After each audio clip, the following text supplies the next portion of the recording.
My lived experience shows very clearly that if we do not have proper protocols, corporate culture, procedures in place, that an employee can go rogue, can make bad choices and bad decisions. And in my case, I was using company laptop.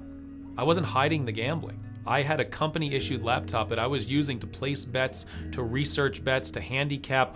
Everything was done on the company laptop. I wasn't going to use the home computer because I didn't want my wife at the time to find anything out. I was going to do whatever I had to do to get my bets in. And I would take whatever means it took to get that money to those different outlets to do that. You know, again, consequences be damned, right? I mean, the consequences or ramifications of doing any of this were never entered my thinking. It was just all about how do I get money to gamble, and any sort of ramifications from that, legal or otherwise, never entered the thinking. Because when you have someone like myself who started going down that path, my performance and productivity and work, it was clear as day that I was not producing for those 3.5 months during the football season. That should have raised a flag.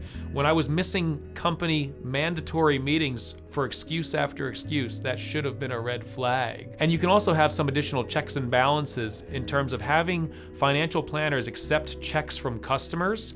That process in itself can change. And now with digital transactions, digital payments, that can be handled differently. Oftentimes you find credit card processors, financial services organizations doing credit checks on would-be gamblers or existing gamblers. You know, how many credit cards are being issued under someone's social security number?